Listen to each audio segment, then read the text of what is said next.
বিসমিল্লাহির রহমানির রহিম। আসসালামু আলাইকুম ভিউয়ার্স, আশা করি আপনারা সবাই ভালো আছেন। আজকের ভিডিওতে আমরা যে বিষয় নিয়ে আলোচনা করব তা হচ্ছে গর্ভধারণের প্রস্তুতি নিয়ে। যারা সিদ্ধান্ত নিয়েছেন বাচ্চা নেবেন তাদের কয়েক মাস আগে থেকে কিছু বিষয়ে জানা অত্যন্ত গুরুত্বপূর্ণ। এতে করে গর্ভধারণের ক্ষমতা বেড়ে যায় এবং মা এবং শিশু সুস্বাস্থ্যের জন্য এই বিষয়টি খুবই গুরুত্বপূর্ণ। এই সময় অনেকের চিন্তা থাকে কি খাবেন, কি করবেন, কি অ্যাভয়েড করবেন, কি টিকা নেওয়া দরকার, কি ভিটামিন গ্রহণ করা উচিত। এই সব বিষয়গুলোকে আমি 10টা পয়েন্টে আলোচনা করব, যাতে করে আপনাদের বুঝতে অনেক সুবিধা হয়। পয়েন্ট নম্বর 1 হচ্ছে ফলিক অ্যাসিড। একটা সুস্থ শিশু জন্মদানের জন্য ফলিক অ্যাসিড খুবই গুরুত্বপূর্ণ। কেননা ফলিক অ্যাসিড হচ্ছে একটা বাচ্চার মেরুদণ্ড, হাড়, ব্রেন তৈরিতে অনেক সাহায্য করে। একটা মায়ের যদি আগে থেকে শরীরের মধ্যে পর্যাপ্ত পরিমাণে ফলিক অ্যাসিড না থাকে, তাহলে জন্মগতভাবে গুরুতর ত্রুটি হওয়ার সম্ভাবনা থেকেই যায়। এজন্য যারা সিদ্ধান্ত নেবেন এখন বাচ্চা নেবেন, তাদের অন্তত কমপক্ষে 1 মাস আগে ফলিক অ্যাসিড গ্রহণ শুরু করা উচিত। এতে করে জন্মগত ত্রুটি এড়ানো সম্ভব হবে। আপনারা যদি 1 মাস আগে থেকে গ্রহণ সম্ভব না হয়, যখন থেকে আপনি জানতে পারলেন, আপনি কনসেপ্ট করেছেন, সেদিন থেকে শুরু করলেও এটা এড়ানো সম্ভব হয়। এটার ডোজ হবে 400 mg করে। কিছু কিছু ক্ষেত্রে এটার পরিমাণটা একটু বাড়তে পারে, যাদের ডায়াবেটিস আছে, যাদের খিঁচুনির প্রবলেম আছে, এবং মা এবং সন্তানের বাবার যদি আগে থেকে জন্মগত ব্রেন এবং মেরুদণ্ড ত্রুটি থাকে, সেক্ষেত্রে ফলিক অ্যাসিডের পরিমাণটা একটু বাড়তে পারে। সেক্ষেত্রে আপনাদের কোনো ডক্টরের পরামর্শ নিয়ে এটা সেবন করা উচিত। এরপরে নাম্বার 2 হচ্ছে টিকা। টিকার মধ্যে আমি বলবো যে যাদের আগে থেকে টিটি টিকা কমপ্লিট যদি না হয়ে থাকে, আপনাদের উচিত বাচ্চা নেওয়ার যখন আপনি সিদ্ধান্ত নেবেন যে আপনি এখন বাচ্চা নেবেন, তার আগে এই টিকাগুলো সম্পূর্ণ করা উচিত। এরপরে আমরা যে টিকাটাকে সব থেকে বেশি গুরুত্ব দিয়ে থাকি সেটা হচ্ছে হেপাটাইটিস বি ভ্যাকসিন।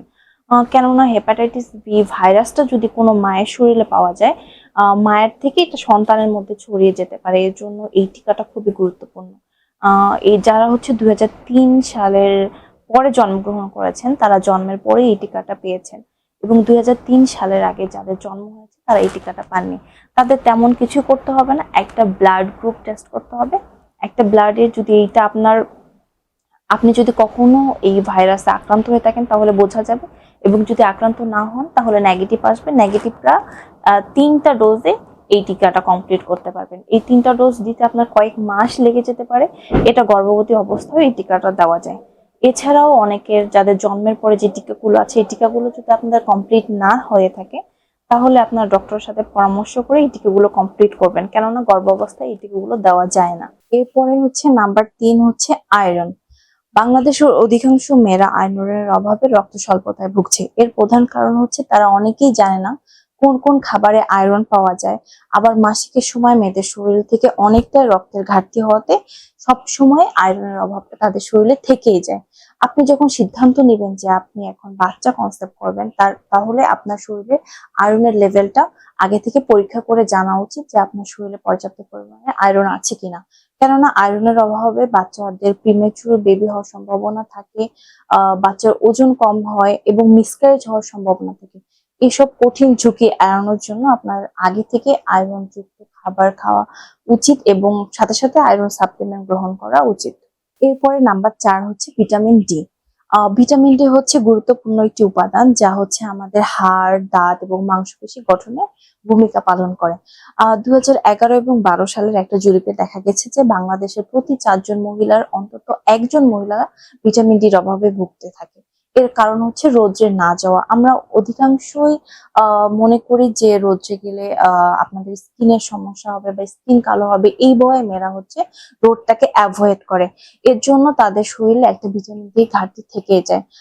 অপরদিকে খাবার থেকে খুব স্বল্প পরিমাণে ভিটামিন ডি আমাদের শরীরে অ্যাবজর্ব করে, অর্থাৎ খুব কম খাবারই ভিটামিন ডিটা পাওয়া যায়। এজন্য আমাদের উচিত সকালে বা সন্ধ্যায় যে রোদটা পাওয়া যায় সেই রোদটাতে গিয়ে ভিটামিন ডিটা নেওয়া। এতে করে আমাদের বাচ্চার যে গঠন হবে, হাড়, দাঁত খুবই মজবুত হবে। এরপরে যে বিষয়টি নিয়ে আলোচনা করব নাম্বার 5, সেটা হচ্ছে ক্যাফিন।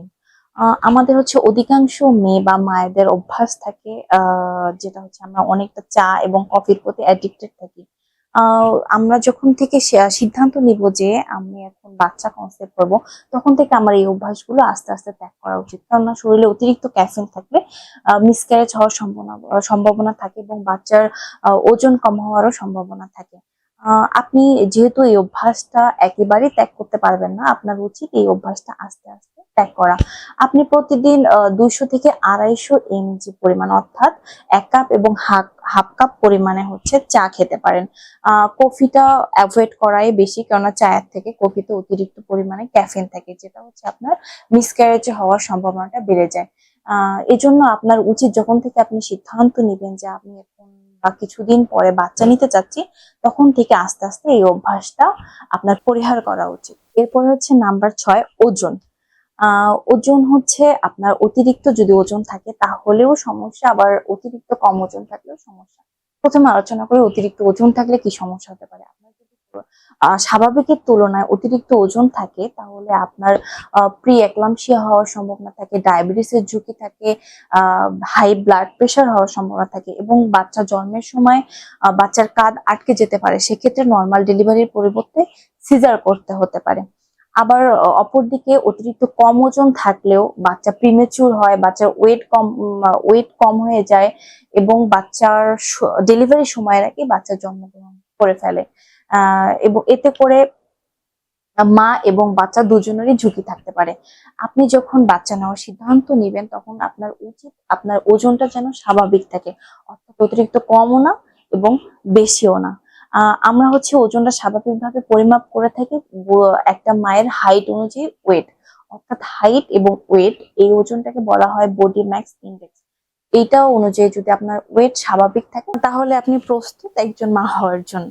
এরপরে আমরা যেটা বলি সেটা হচ্ছে পুষ্টিকর খাবার। পুষ্টিকর খাবার আমরা সবাইকে খেতে বলি, কিন্তু আপনি যখন থেকে প্রস্তুত হচ্ছেন যে আপনি মা হবেন, তখন থেকে আপনার একটা ব্যালেন্স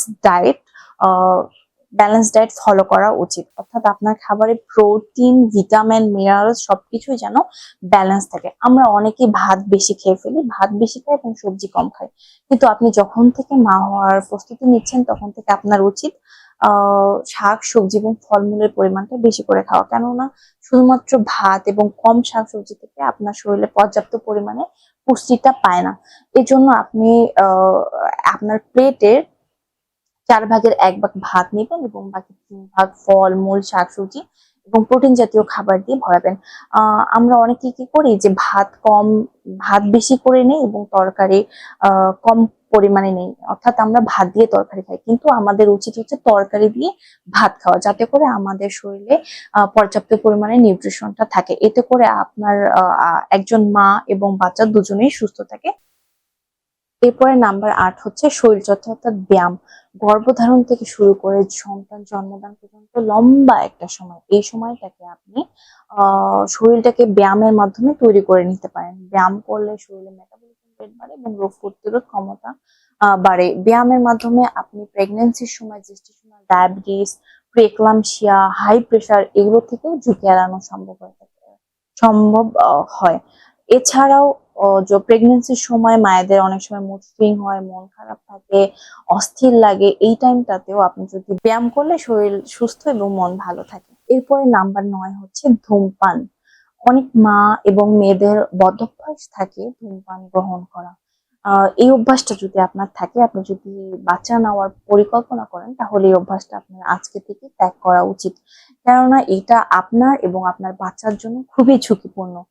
আপনি যদি নাও করেন, আপনার আশেপাশে আপনার পার্টনার এবং যেখানে ধূমপান হচ্ছে সেইখানে যদি আপনি থাকেন প্রেগন্যান্সির সময়, তাহলে সেই ধূমপানের আহ গন্ধে আপনার বাচ্চার ওয়েট কম হতে পারে এবং শ্বাসকষ্ট হতে পারে। এই জন্য আপনি যখন থেকে সিদ্ধান্ত নেবেন যে আপনি বাচ্চা নেবেন, তখন থেকে আপনার বেশি ভিড় বা মার্কেট মার্কেটে যাওয়াটা অ্যাভয়েড করতে পারেন।